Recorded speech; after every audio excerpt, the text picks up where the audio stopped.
반갑습니다. 반갑습니다. 안녕하세요. 네, 안녕하세요. 전 사실 이런 분위기가 좀 생소해서 좀 어색한 면도 있습니다만 또 오히려 더 좋다라는 생각이 드네요.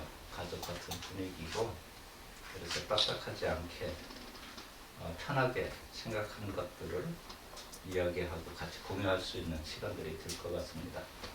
제가 오늘 이제 여러분들에게 들려드릴 이야기는 문화재를 즐기는 법, 이렇게 주제를 잡아주셨는데 그 문화재 답사를 왜 할까 하는 생각을 좀 해봤어요. 그러면서 이제 저는 왜 문화재 답사를 시작했는가. 제가 그 문화재 답사를 시작한 게 90년대 초부터 시작을 했으니까요.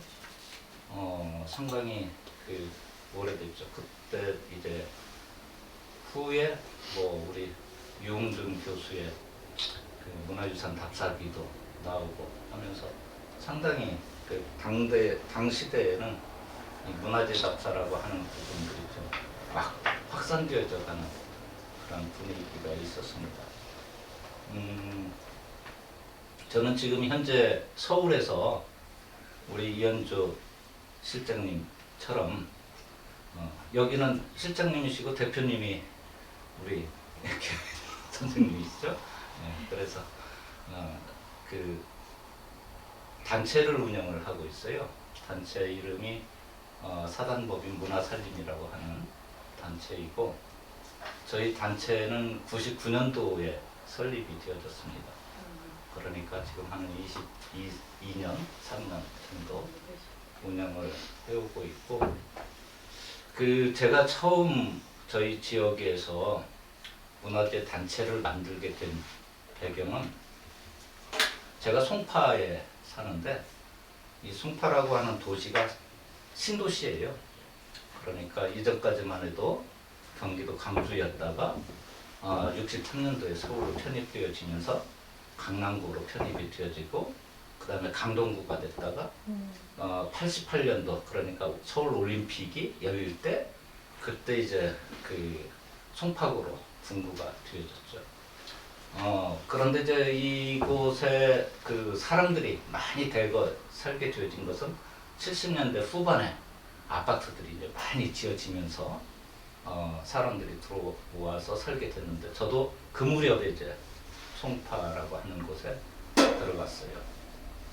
그런데 이제 송파라고 하는 곳이 잘 아시는 대로 백제 유적이 상당히 많이 있었습니다.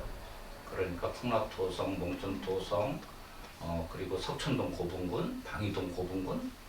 그런데 당시에 거기 들어가 살던 사람들은 누구도 저 문화유산이, 문화재가 백제시대 문화재다 라고 하는 걸 아는 사람이 없었어요. 거기에다가 송파구에 본래 살던 경기도 광주 때부터 광주였던 시절부터 살던 사람들은 그때 당시에는 뭐 집도 별로 없었고 그런 이제 지역이었는데 새로 아파트를 짓고 하면서 그 사람들은 갑자기 졸부가 됐죠. 엄청나게 땅값이 오르고 졸부가 되어진 사람들의 꿈은 어디였을 거예요? 그 지역에 사는 게 아니라 한양도성을 중심으로 사대문 안에 들어가 사는 게 꿈이에요. 그러니까 강북으로 넘어가서 사는 게 그래야 서울 사람같이 보이는 거예요. 그러니까 그 사람들은 땅을 팔고 대부분 서울로 사대 한강 이북 쪽으로 넘어가고 그리고 아파트가 지어지면서 대부분의 이제 강북에 살던 사람들이 많이 들어와서 살게 되어지죠. 제가 이 말씀을 드리는 것은 단절성 때문에 말씀을 드리는 거예요. 그러니까 지역 공동체에 지역의 역사와 문화와 이런 것들이 계속적으로 개선되어져 오지 않고 새로운 신도시의 이주민들이 정착을 하면서 과거를 모른다는 거죠. 그래서 송파는 전통문화에 대한 관심 이런 것들이 상당히 떨어지죠. 거기에다 아파트를 지어 놓으니까 어떤 현상이 나타나느냐면 일자리는 강북에 있고 잠은 강남에 와서 자고 배드타운이 되는 거죠. 그러니까 대부분의 생활이 낮 시간의 생활은 강북의 생활이에요. 이런 현상들 때문에 지역에서 지역운동, 지역공동체 이런 개념들이 별로 없죠. 그런데 이제 그런 상황에서 저는 그 문화재에 대해서 이제 관심을 갖게 된 것은 사실은 이제 아이들 교육 때문에 저희 아이들이 그때 이제 한참 뭐가 또 성행했느냐면 대안교육이라고 하는 게 성행을 했었어요. 그래서 공교육이 정말 교육의 기능을 제대로 못한다. 그래서 대안학교 운동들이 이제 뭐 많은 분들이 이제 그런 학교들을 이렇게 만들고 했는데 저는 공교육을 병행해서 정말 공교육이 담당하지 못하는 아이들의 교육을 어떻게 해보면 좋을까 하는 고민들을 했는데 그런 고민에서 주말을 이용해서 아이들과 함께 지역에 있는 문화재들을 보고 또 역사를 공부하고 이런 시간들을 가져보자. 그렇게 해서 시작한 게 이제 문화재 단체가 처음 만들어지면서 초기에 주력했던 게 현장체험 주말학교라고 해서 아이들과 함께 주말마다 문화유적지들을 답사하는 프로그램들을 운영하면서 시작을 했었어요. 그러면서 이제 단체가 커지고 그러면서 이제 뭐 문화유산 해설사도 양성하고 하면서 이제 많은 지역 주민들이 호응도 하고 하니까 이제 점점점 단체를 크게 키워올 수가 있었다라고 말씀을 드릴 수가 있겠습니다. 그래서 저는 이제 문화유산 답사는 나를 찾아 떠나는 여정이다 라는 이제 제목을 가지고 여러분들에게 말씀을 드리려고 합니다.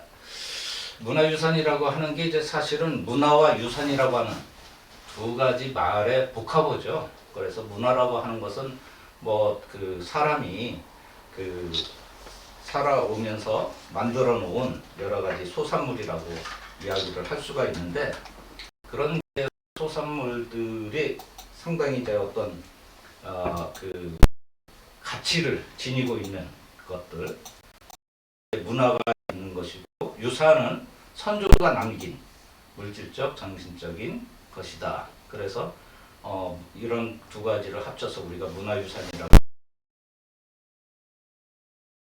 문화유산보다는 좀 더 작은 범주에 속하지 않을까.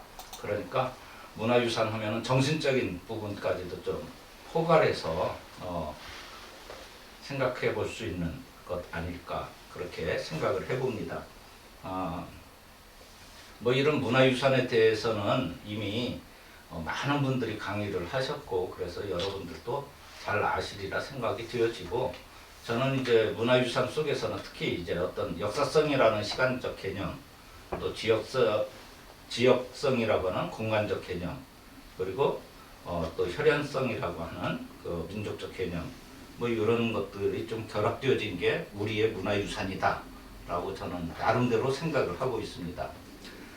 그런데 이제 제가 문화재를 찾는 이유 사실은 그 살아가면서 가장 우리에게 절실히 필요한 질문이 또 늘 고민하는 문제가 존재에 대한 의미인 것 같아요. 그래서 나는 누군가, 내가 왜 살아야 하는가, 또 산다라면 어떻게 살아야 하는가, 뭐 이런 것들을 가지고서 이제 인문학이라고 하는데 인문학을 좀 공부한다라고 하면은 뭐 철학과 문학과 역사라고 이야기를 하죠. 그 가운데서 이제 이런 기본적 학습을 통한 그런 이제 자아실현을 목표로 하고 있다.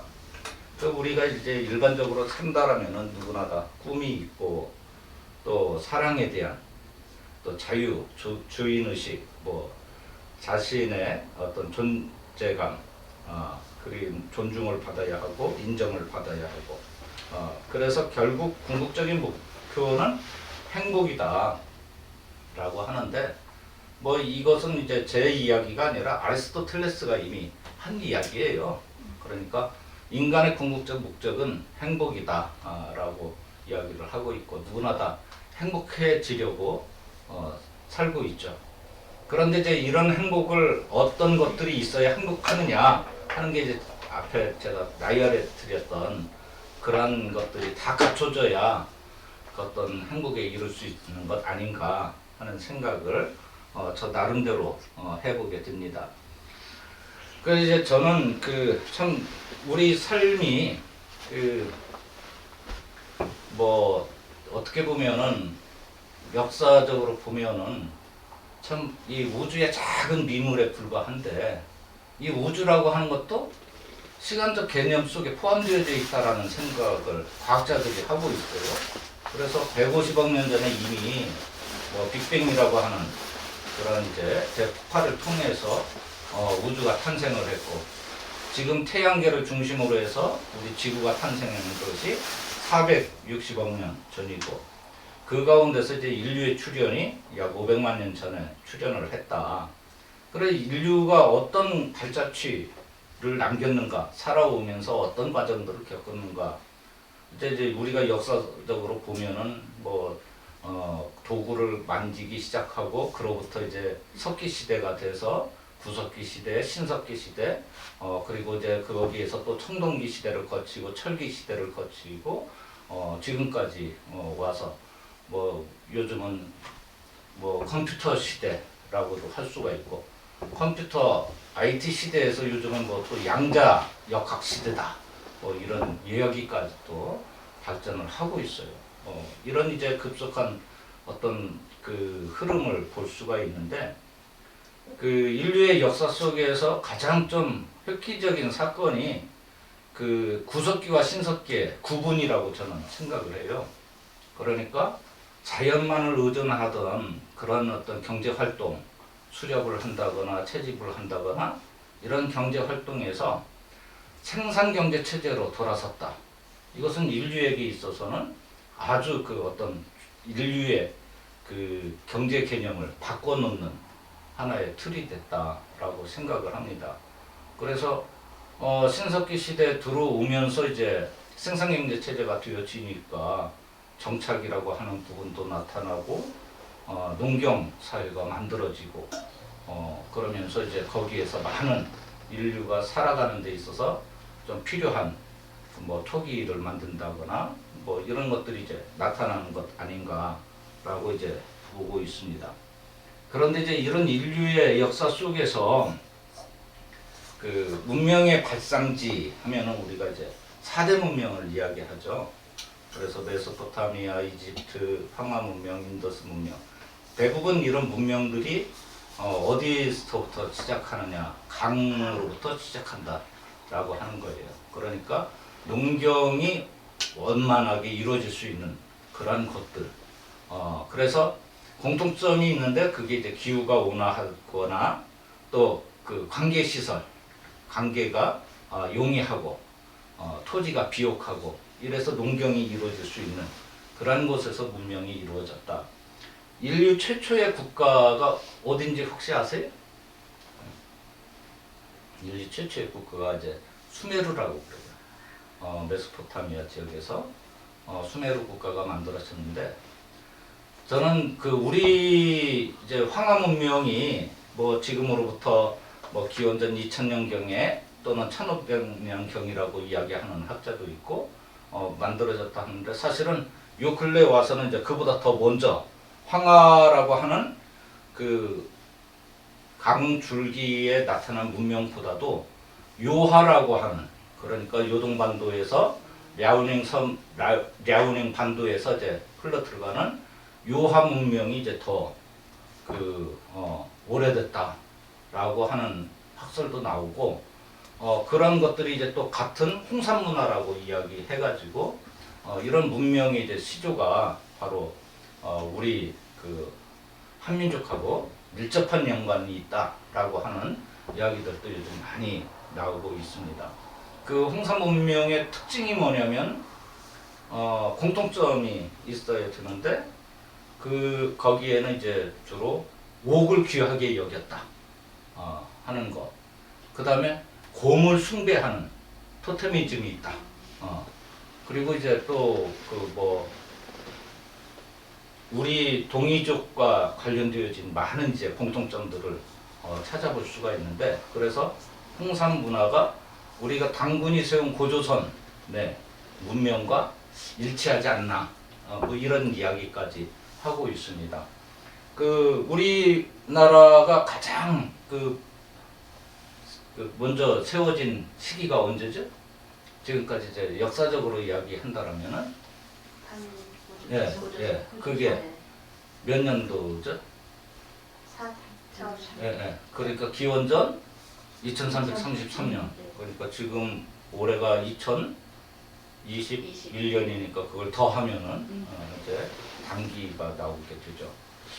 그렇게 이제 당기의 역사를 이야기하고 하는데, 사실은 우리 그 조선 말기에 국학운동이 일어나면서 상당히 우리 역사를 다시 보는 그런 이제 운동들이 펼쳐가면서 많은 학자들에 의해서 뭐 역사서가 나오는데, 그 가운데서도 저는 오히려 그 요즘 한 종교에서 이야기하는 그 책 가운데 아주 두꺼운 그 뭐가 있어요? 한당고기. 한당고기 같은 경우에 어떤 이제 당군 신화에 대해서 확실하게 신화적 측면이 아니라 어떤 역사적 가치를 파헤쳐 보려고 하는 그런 이제 책들도 있다. 그래서 그런 책들이 좀 많이 읽혀져야 되겠다는 생각을 가져봅니다. 그런데 우리 당군 신화를 보면은 그 어떤 내용이 있느냐면, 하늘을 다스리는 환인이 있고 그의 아들 환웅이 인간 세상에 오고 싶어 하죠. 그래서 인간 세상에 오는 이유가 널리 세상에 이로움을 주기 위해서 그런 걸 이제 홍익인간 이념이라고 이야기를 합니다. 이런 이념의 가치를 가지고 있는 민족이 어디에 있을까? 전 세계를 찾아봐도 우리 민족 말고는 없는 것 같다라는 생각이 들어요. 그러니까 아까 말씀드린 대로 메소포타미아에서 가장 오래된 수메르 국가도 건국의 신화가 있어요. 그 건국의 신화를 보면은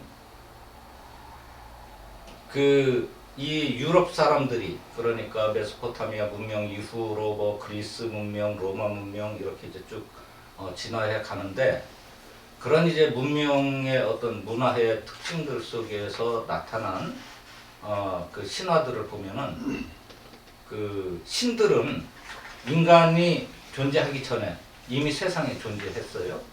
그런데 그 신들만 존재하던 세계에서 신들은 우리 인간처럼 먹고 즐기고 놀고 모든 행위를 다 할 수 있어요. 단지 죽지만 않을 뿐이야. 신들이 가지고 있는 뭐 사랑에 빠질 수도 있고 질투의 화신도 나타날 수 있고 전쟁도 할 수 있고. 그런데 이제 그런 신들의 세계에서도 계급이라는 게 존재했던 거예요. 그러니까 힘이 센 신이 있고 힘이 약한 신이 있고, 힘이 약한 신은 이제 힘이 센 신들이 삶을 영위하기 위해서 필요한 것들을 조달을 해줘야죠. 그러니까 당연히 이제 힘이 작은 신들은 불만이 나타나고 그 속에서 이제 갈등의 요소들이 나타나요. 조만간에 신들의 세계가 혼란에 빠질 것 같고 분쟁, 갈등 이런 것 때문에 전쟁이 일어날 것 같은 그래서 이제 이런 상황을 어떻게 극복을 할까 고민했던 지혜의 여신 엔키가 지하수의 여신인 남무를 찾아갑니다. 그래서 남무를 찾아가가지고 어떻게 하면 우리가 이런 지금의 위기 상황을 타개해 나갈 수 있을까라고 이제 그 고민을 이야기했는데, 우리 신들처럼 신들의 형상대로 하나의 피조물을 만들어 보자. 그래서 그 피조물을 작은 신들이 담당해야 할 일을 대신 맡기자. 이렇게 이제 생각을 하게 된 거죠. 그래서 신들의 피를 섞어서, 진흙에 피를 섞어서 신들의 형상대로 만들어 놓은 피조물이 인간이라고 하는 거예요. 그래서 인간이 그렇게 탄생했다. 이게 이제 수메르 국가의 신화예요. 설화로 전해져 오는 내용인데, 그 내용으로 보자면은 인간은 무엇하기 위해서 태어났어요? 노동을 하기 위해서 태어난 거예요. 노동을 하기 위해서. 신들을 위해서. 그래서 예전에 신들의 세계 인간 세계에서 왕들은 자신들이 신이다라고 하는 그런 이제 의식들이 상당히 팽배해 있었죠. 다른 인간들과는 좀 다른 부류의 존재인 것처럼 뭐 이집트의 파로도 그렇고 심지어 우리의 그 당군 신앙도 보면은 당군은 천손 그러니까 하나님의 손주잖아요. 그 천손 의식. 또 우리가 각 고구려를 비롯해서 신라 이런데 시조들이 주로 가야 뭐 이런 시조들이 어디에서 태어나죠? 알에서 태어나죠. 그걸 이제 난생설화라고 그래요. 알에서 태어난다. 그래서 그 알에서 태어났다라고 하는 것은 알은 무엇을 의미할까요? 예, 조류를 의미하죠. 그러니까 우리가 이제 각 마을에 소떼가 있을 때 그 소떼에 새를 상징적으로 넣는 것은 그 어떤 하늘과 땅의 매개체, 예? 매개체로서 한다라고 하는 그런 개념들이 아닐까 이렇게 이제 생각을 해볼 수가 있어요. 그래서 자신들은 특수한 혈통적 어떤 신분을 가지고 있다라고 이제 생각을 했던 그리고 인간을 다스리고 인간을 부릴 수 있는 권한을 가졌다. 이런 게 이제 인류 역사에서 쭉 초기에 나타나는 현상들인 걸 알 수가 있어요. 세계에서 가장 오래된 그 국가 역사를 가지고 있는 국가 하면 아마 로마를 이야기할 거예요. 그렇죠? 로마가 기원전 751년에 로물루스와 레무스가 이제 세우게 되어지죠. 그래가지고 로마가 서로마가 멸망을 하고 그 다음에 동로마가 멸망한 게 1454년 정도 되어지니까 우리 2000년이 넘는 역사를 가지고 있는 그런 나라가 이제 로마예요. 그런데 로마의 신화를 보더라도 로물루스나 레무스가 그 어떤 형제간의 전쟁을 하고 살육을 하고 해서 만들어진 나라.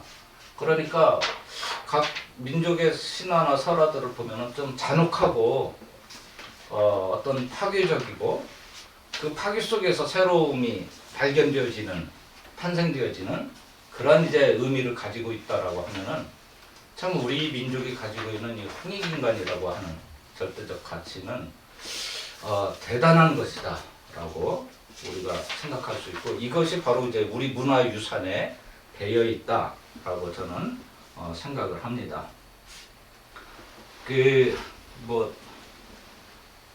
인류의 이제 역사 속에서 가장 위대한 분들 하면은 그분을 4대 성인이라고 이야기하죠.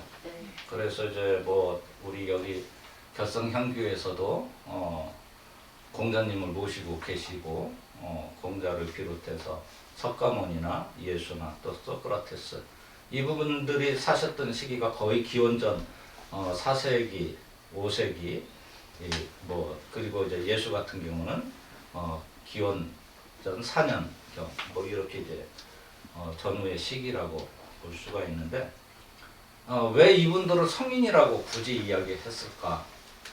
어떤 인간의 삶에 가장 모범이 되어지는 답을 제시해주는 인류가 어떻게 살아야 한다 하는 답을 가르쳐주는 그런 분들이 아닐까라고 생각을 해요. 이미 이제 여러분들이 결성향교의 주요 member들이시기 때문에 아마 유교에 대해서는 어느 분들보다 잘 아시리라 생각이 되어지는데 공자가 이야기한 사상의 핵심이 뭘까요? 가장 저는 그게 이제 인이라고 생각을 해요. 어지린자라고 보는데 이 인사상이라고 하는 게 결국은 무엇이냐? 인이라고 하는 것은 사람다움이다 또는 사랑이다 이렇게도 표현을 합니다. 그런데 그 글의 모습을 잘 보면은 사람인변에 두이자를 썼죠. 그러니까 나 혼자 존재하는 세상에서는 선도 있을 수 없고 악도 있을 수 없어요. 무엇이 옳고 무엇이 그른지 존재할 수가 없어. 어떤 잣대가 없는 거죠. 그런데 관계가 이루어진 이상에는 그 관계가 원만하면 선이 되어지고 관계가 그릇이게 되어지면은 그건 악이 되는 거예요. 좋은 것과 나쁜 것이 구분을 할 수 있는 것이 나타난다.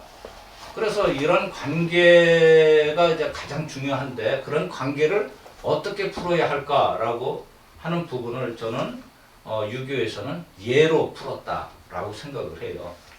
그러니까 예가 필요하다. 다시 말해서 왕과 신하의 관계 속에서도 예가 필요하고 남편과 아내와의 관계 속에서도 예가 필요하고 또 노인과 젊은이 관계에서도 예가 필요하고 친구 관계에서도 예가 필요하다. 예라고 하는 것이 상호 간에 서로 갖춰야 할 배려와 존중과 그 따뜻함이죠.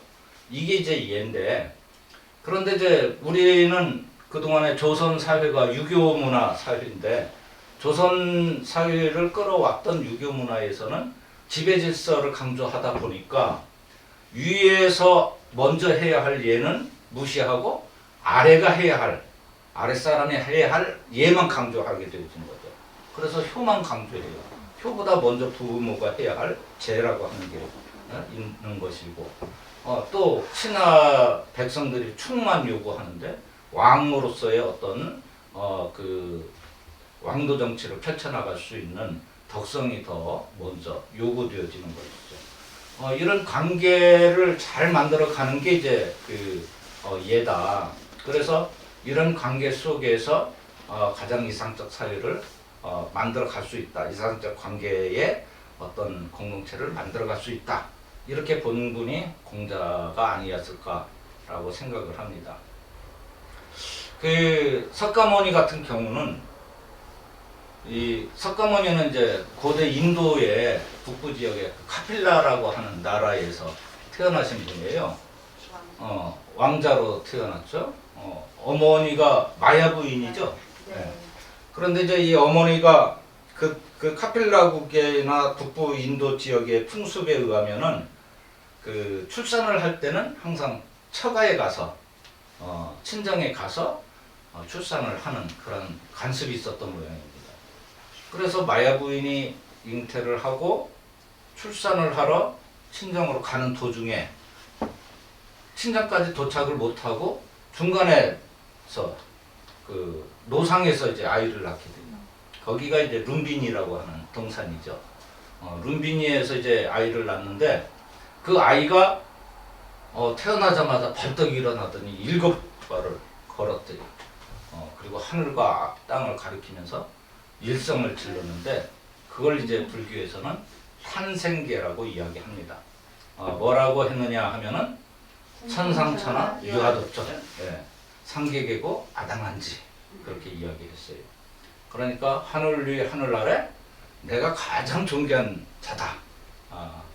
그리고 삼계계고 그 불교에서는 우주의 삼라만상을 3계로 구분을 했습니다. 뭐 색계, 무색계, 욕계 이렇게 이제 구분을 해서 모든 질서가 이 3계에 다 포함이 되어지는데 그 3계를 가만히 봤더니 모두 다 고통으로 가득 차 있더라 하는 거예요. 그래서 그 고통으로 가득 차 있는 3계를 아당한지 내가 무엇을 하기 위해서 왔느냐, 내가 그런 고통 속에 있는 우주 삼라만상 속에 3계에 속해 있는 모든 존재에게 평안을 가져다 주겠다. 이게 이제 어떤 그 존재 또는 역할에 대한 사명의식이라고 볼 수가 있겠습니다. 그러니까 우리 그 존재성에 대해서 뭐 여기서는 이제 그 고타마 시다르타만이 가장 존귀한 자가 아니고 세상에 온 모든 사람, 개체, 이 개체가 다 소중한 사람이고 그 존재가 가장 존귀한 존재다.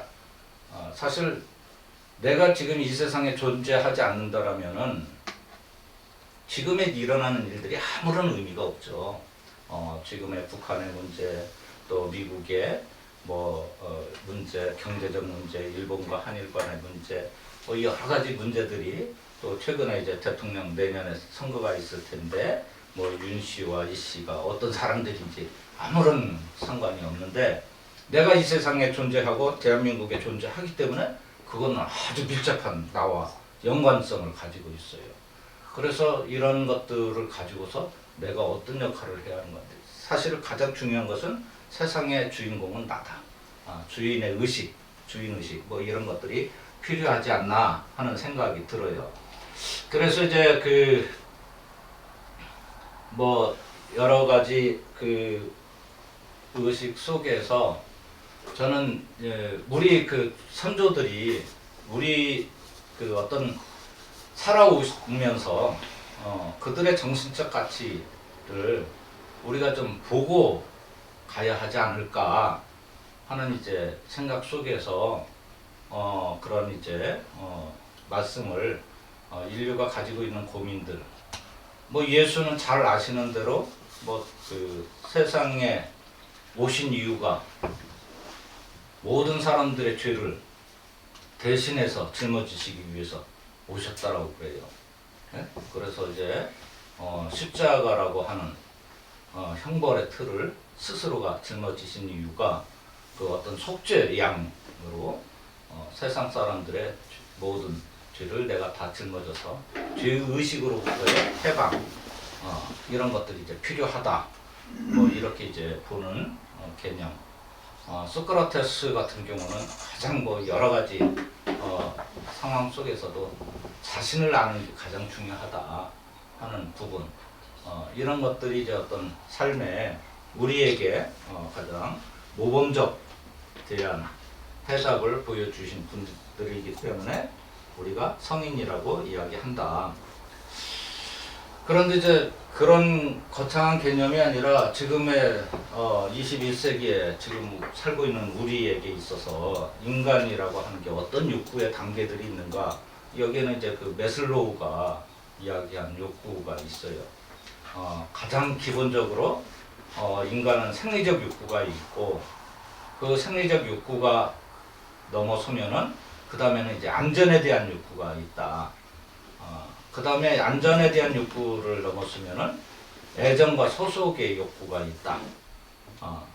그리고 이 단계를 넘어서서 존경의 욕구가 있고 5단계에 들어가야 자아실현의 욕구가 있다.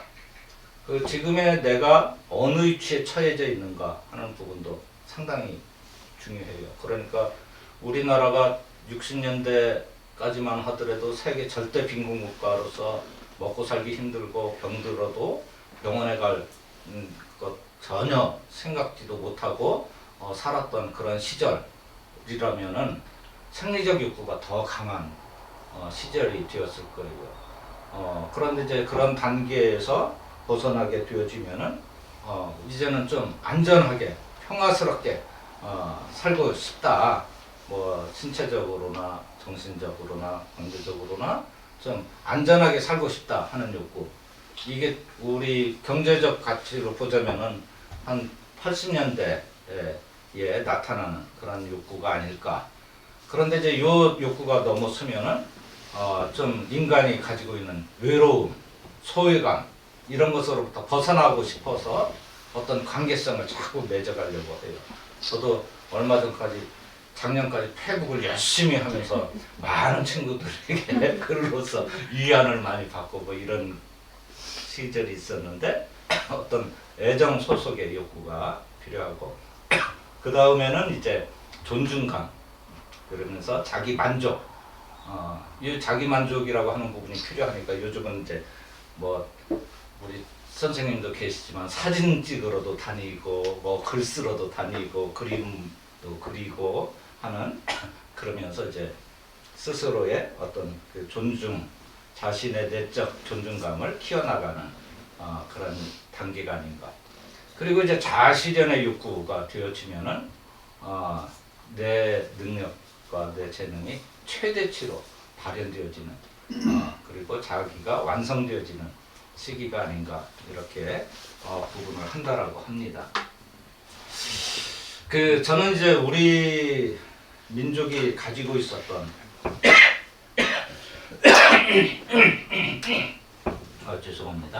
그 우리 조상들이 남겨놓은 많은 문화유산들 가운데서도 특히나 그 인류 문화가 한 4단계를 거친다라고 그래요.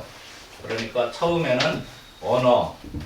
그 언어는 이제 사실 뭐 우리 인간만 가지고 있는 게 아니라 동물들도 소리로서 잘 의사 표현을 하니까 그걸 언어라고 이야기할 수 있는 건지는 모르겠습니다만은 뭐 이런 존재에서 벗어나서 그 다음에 문자가 만들어지고, 그런데 이제 문자의 능력에 있어서는 어떤 민족보다도 우리 민족이 뛰어났다라고 저는 생각을 합니다. 각골 문자 같은 경우도 사실은 뭐 중국이 이제 하나라부터 시작하죠. 은나라 때 하은주를 거치게 되어지는데, 그 고대 선사 시대에 그 은어에서 발견되어진 이제 문자, 거북이 등을 가지고 전복을 치고 하는 이제 그런 표현을 가지고서 각골 문자라고 하는데, 부여에서 가장 각골 문자를 많이 썼다.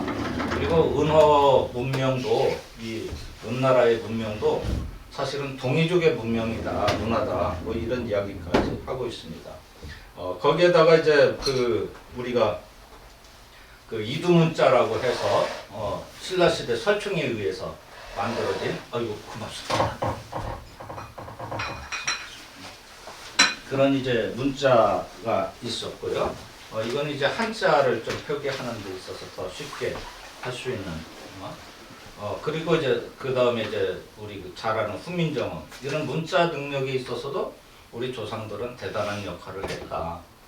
그리고 이제 그 다음에 그 단계가 인쇄 문화라고 하는데, 사실은 지난 그 1999년도, 그러니까 20세기가 끝나고 2000년도가 넘었을 때에 상당히 전 세계적으로 야, 이제 뉴 밀레니엄 시대가 열리는데 새로운 이런 시대가 도래가 되어지면은 어떤 것들, 미래에 대한 두려움과 혼란이 상당히 예견을 하고 있었죠, 사람들이. 그리고 그 나름대로 두려움을 가지고 있었는데, 그러면서 지난 1000년의 역사 속에서 가장 위대한 일이 무엇이었을까 하는 것들을 미국의 라이프지에서 조사한 게 있었어요. 인류 역사 지난 1000년의 역사 속에서 가장 그 위대한 일이 뭔가. 물론 이제 우리 잘 아시는 대로 서유럽에서 나타나는 중세 사회에서 근대 사회로 넘어가는 과정 속에서 나타나는 뭐 그 쉽게 말해서 르네상스 운동이라든지 또 그 산업혁명이라든지 또 신학로 개척이라든지 종교개혁이라든지 이런 이제 여러 가지 일들이 있었는데, 가장 위대한 일, 제1위로 뽑힌 게 구텐베르그의 금속활자였습니다. 이것이 인류 문화에 가장 큰 충격을 주었다. 문화가 바뀌어 나가는 급속한 역할을 했다. 그런데 사실은 그 1445년에 그 만들어진 구텐베르그의 금속활자보다도 이미 더 앞서서 백운화상 초록 북쪽 직지심체 요절이라고 하는 직지가 1377년에 이미 존재했다라고 하는 게 그 프랑스 도서관에서 발견이 되어졌죠. 그러면서 이제 이런 금속활자 문명이, 우리는 뭐 직지뿐만 아니라 그 전에도 고금상정 예문이라든가 이런 것들이 이제 존재했다.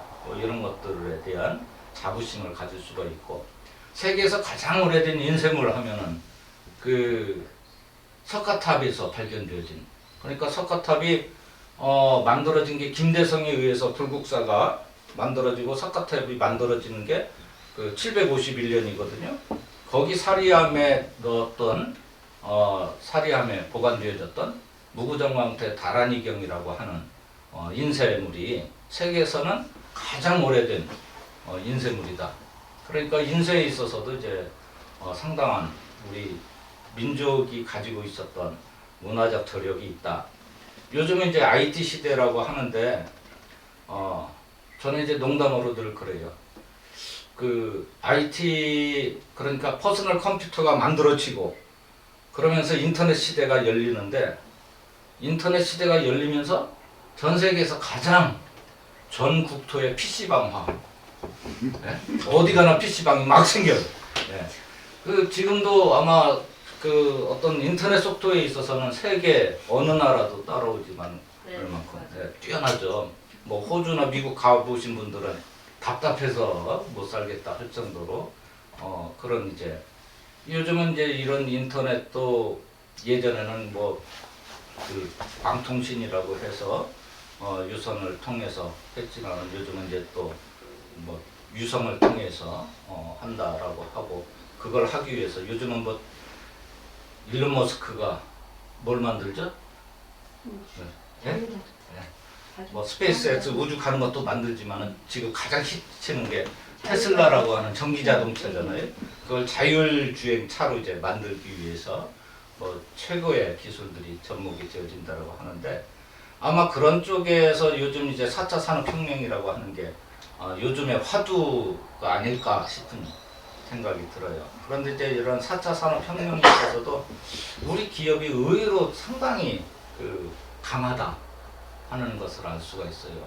그래서 어떤 이런 문화혁명의 단계에 있어서는 우리 민족이 가지고 있었던 저력이 뛰어나다. 그런데 이제 이게 한국인이니까 저만 하는 이야기가 아니라 이미 그 오래전에 그 프랑스의 사회학자였던 그 프레드릭 블틱스라고 하는 사람이 그 미개한 나라 그 조용한 현자 뭐 이런 이제 제목의 책을 저술한 게 있는데 거기에는 이제 우리 그 한민족의 어떤 역사적 문화적 가치, 의미, 역량 이런 걸 좀 표현한 내용이 있어요. 거기에 보면은 지난 17세기까지 우리 민족은 세계에서 항상 최강대국은 아니지만 선진국에 반열에 있었다 라고 표현이 되어져 있어요.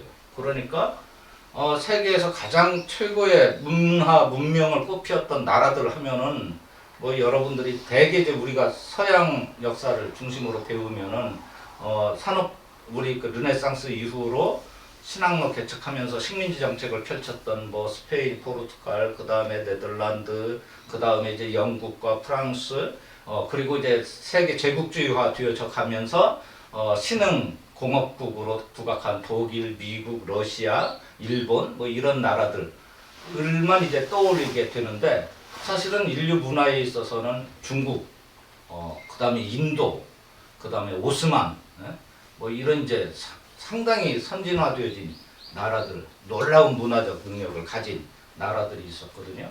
그런 나라들의 우리 한민족은 결코 뒤지지 않았다라는 것이죠. 그래서 항상 뭐 10위권 안에 들어있는 나라인데 요즘도 우리 경제적 수준을 보면은 세계 8위 국이다 뭐 해가지고 최근에는 뭐 선진국 반열에 들었다 이야기하는데 이미 우리는 과거로부터 그렇게 되어져 왔었다. 그 오래전에 저 80년대 가장 이제 히트했던 책이 베스트셀러로 올라온 책이 갑자기 생각이 지금 멘붕이 왔는데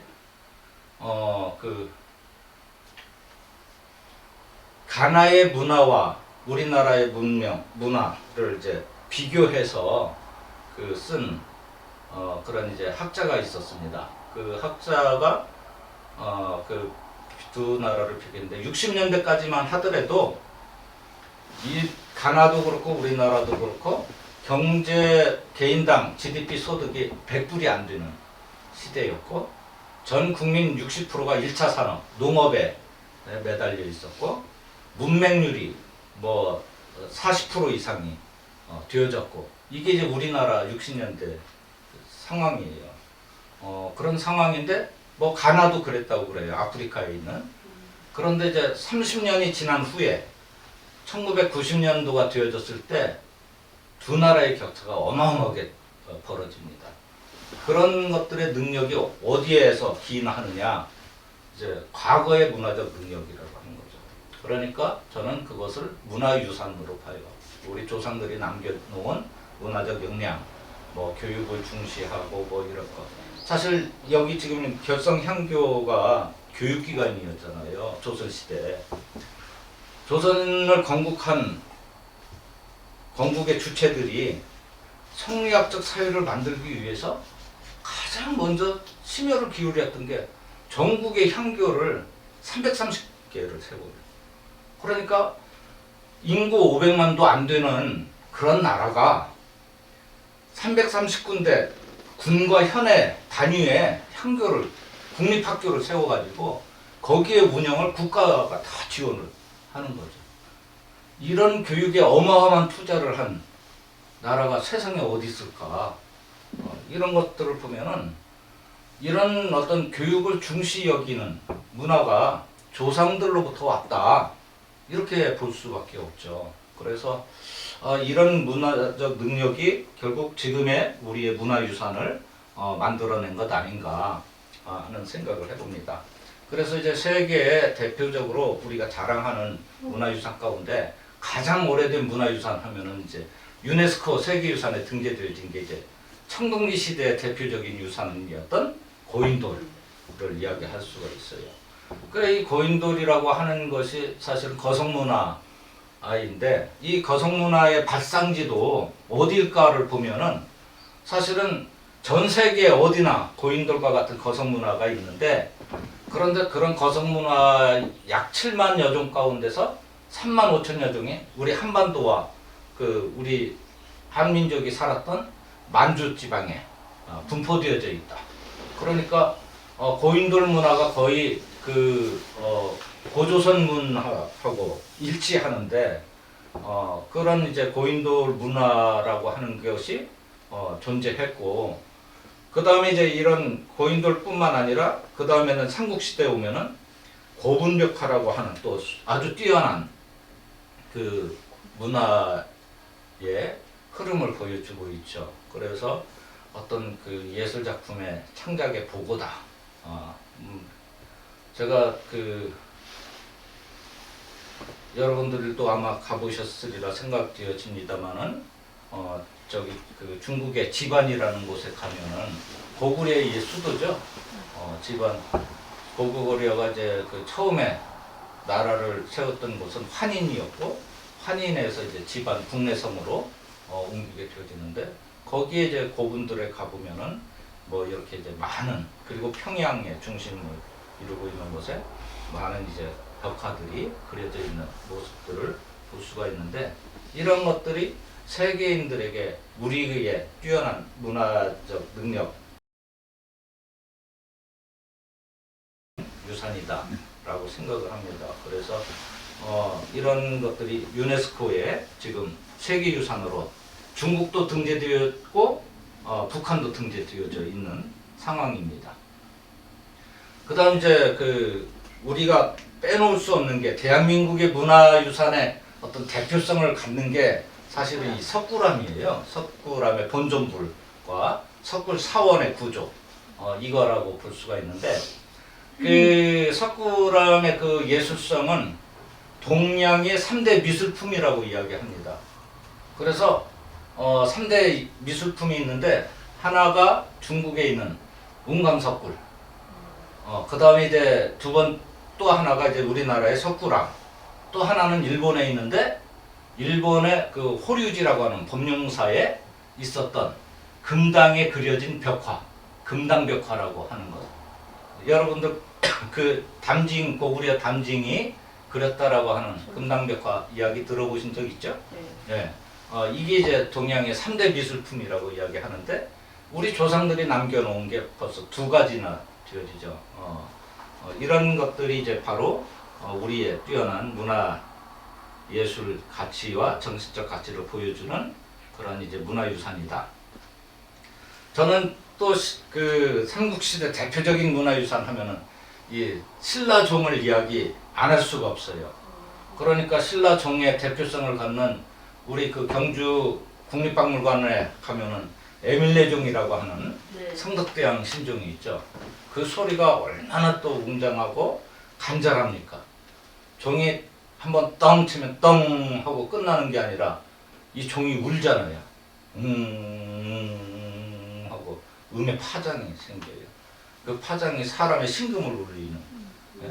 그런데 그런 맥놀이, 그걸 이제 맥놀이 현상이라고 하는데, 파장이 어떻게 이렇게 소리에 파장이 일어날 수 있을까? 이 뭐 동양의 종이라고 해서 중국 종도 있고 일본 종도 있고, 그런데 우리 왜 신라종만큼만은 그런 파장이 일어날까? 거기에는 뭐 명동도 있고 또 종에 만든 그 윗부분에 보면은 그 만파식적 같은 것 닮은 음통관이 있죠? 음관이. 예, 이런 것도 있고. 그런데 어떤 아직까지도 뭐 과학적으로 정확하게 이야기하지는 못하고 있습니다만 이런 것 때문에 이제 어떤 그 소리에 그런 울림이 존재한다. 신라종이 안타깝게 다 그 일본에 밀반출됐거나 지금 남아있는 게 별로 없죠. 상원사 동종, 그 다음에 청주의 신라종이라고 하는 작은 거, 성덕대왕 신종, 뭐 이렇게 별로 존재하지 않는데, 이런 종의 어떤 그 뛰어난 과학적 신비, 이런 것들이 우리가 자랑할 만한 문화유산이다. 예. 그 다음 뭐 이야기할 수 있는 가장 오래된 인쇄물인 무고정광 대다란이경.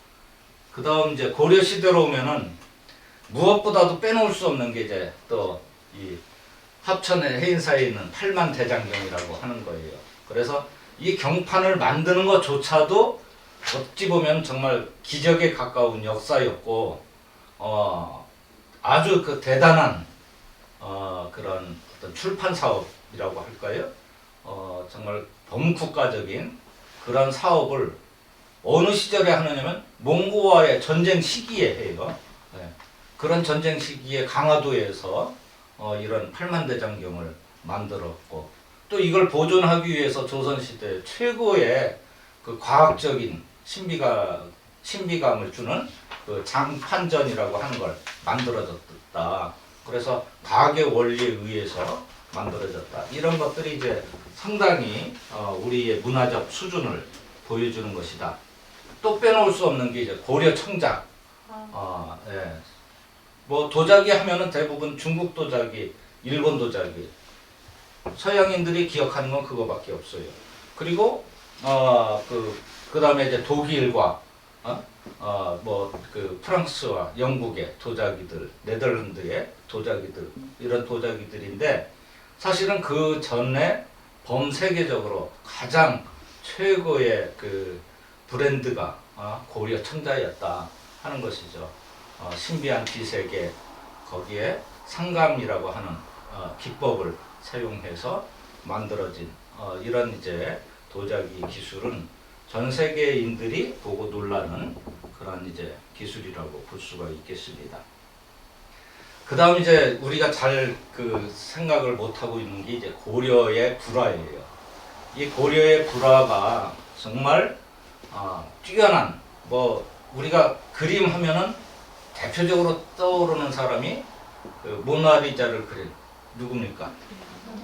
네? 네, 다빈치죠. 네. 그 다빈치의 모나리자를 그냥 그걸 해부하면서 이게 어떤 수법으로 그렸느냐, 뭐 여러 가지 이야기들을 하는데, 사실은 고려의 불화가 그보다 더 뛰어난 그런 그림이다 라고. 자, 이 그 수월 가늠도인데요, 그 앞부분의 가늠도의 이 부분을 확대해서 보면은 그 투명한 그 뭐라고 할까요? 그 마치 옷 이름이요? 예. 사리. 예. 그 투명하게, 그러면서 그 곡선의 미와 그런 투명함을 또 표현해주는 이런 미의 의식들, 그림의 기법들, 이런 게 정말 그 아주 뛰어난, 어떻게 이런 그림을 그릴 수 있을까 할 정도로 이런 이제 그 불화의 특징을 가지고 있는데, 이 불화가 안타깝게도 그 이제 보면은 전 세계 약 지금 130여 점이 있는데 우리나라는 10점밖에 없대요. 160점이 있는데 130점이 일본에 있고 우리나라는 10점밖에 남아있지 않다. 그러니까 대부분 다 일본인들에 의해서 약탈당했다. 그리고 이제 다른 나라에 미국이나 유럽에 10여 점이 나가 있다라고 합니다. 이런 것들을 이제 좀 관심 있게 우리가 보면서 우리 조상들이 가지고 있는 미의식이 무엇이고 얼마나 뛰어난 기술력을 가지고 있었고 그 미의식에 단순히 그 어떤 그림을 그리는 것이 아니라 정신을 그리려고 했다. 그 안에 그 정신을 표현하기 위한 노력이 어떻게 그들의 갖는 세계관을 표현하려고 했다. 뭐 이런 것까지 이제 같이 음미하면서 우리 문화재를 즐길 수 있지 않을까. 그런 이제 어떤 저는 물질적인 유형의 유산들을 이야기하는데 정신적 유산이 뭐가 있을까? 아까 이야기한 대로 홍익인간 이념이죠. 이미 이제 우리나라 교육법에 보면은 홍익인간 이념이 들어가 있어요.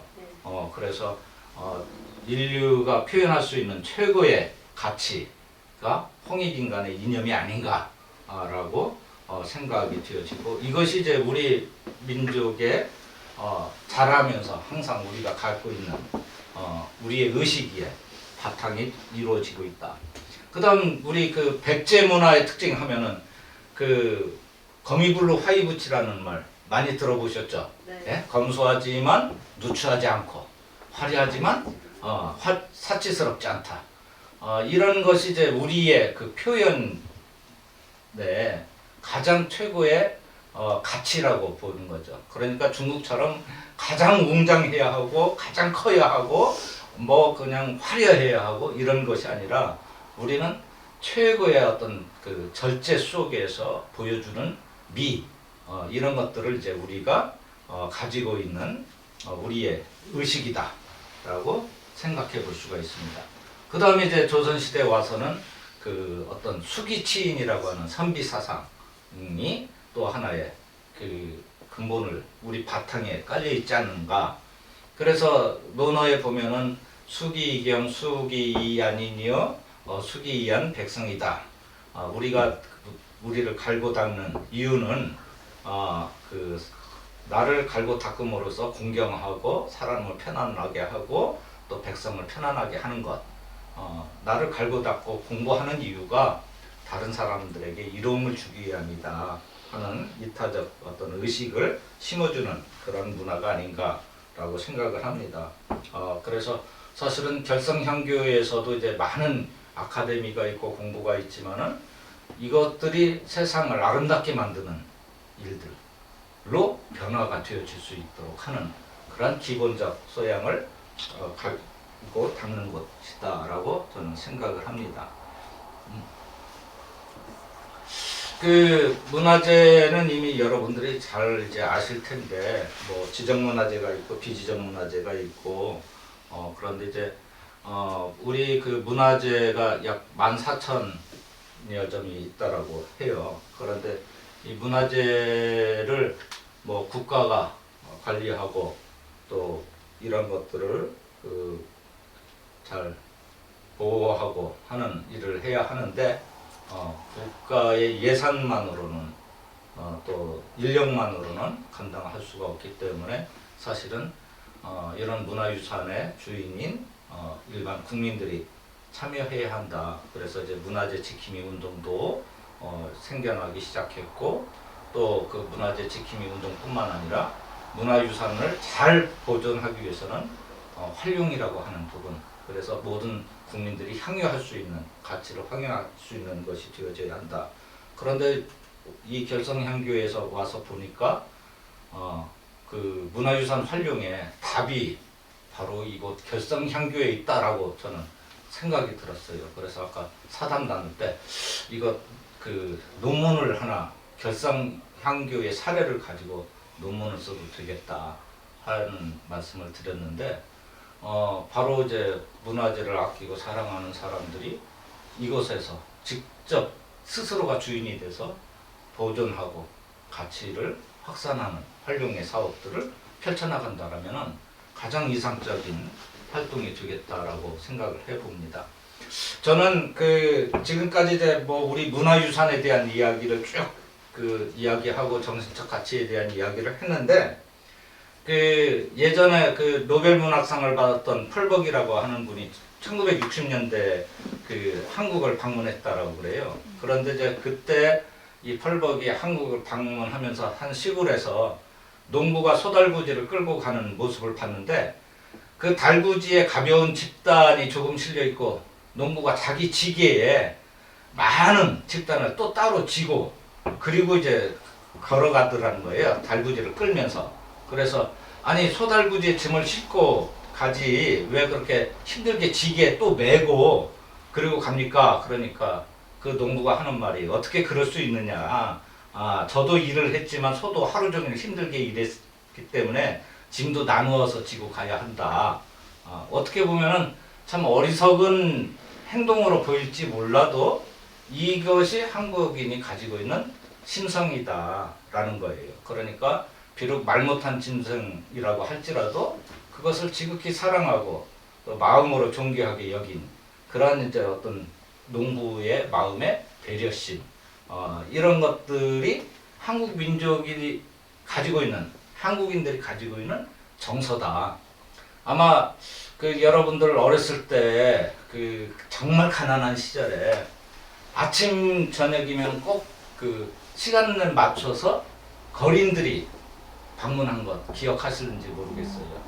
그러면은 그 먹을 것 없어서 찬밥 덩어리 하나라도 꼭 그 이렇게 주워 보내고 이렇게 나누는 그런 그 일들을 기억하시는지 모르겠는데 정말 먹는 것이 귀한 시절이었음에도 불구하고 그런 정서 그리고 예전에 그냥 뭐 스님들이 이렇게 시주하러 오면은 없는 살림에도 하여튼 뭐 그런 것들을 조금이라도 나누려고 했던 그것을 단순히 복을 받으려고 하는 것이 아니라 이렇게 나눠야 한다라고 하는 그런 것들을 참 귀하게 여겼던 그런 사람들이 우리 한국인이었다.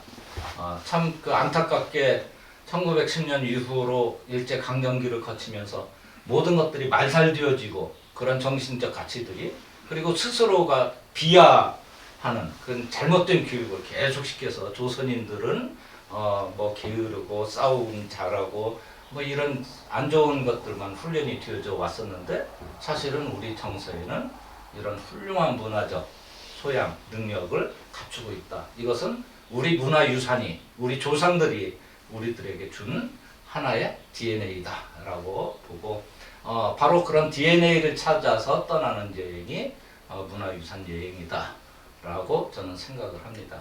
그래서 즐기는 법을 간단하게 여러분들과 같이 공유해봤습니다. 예, 이것으로 마칠게요. 그 마지막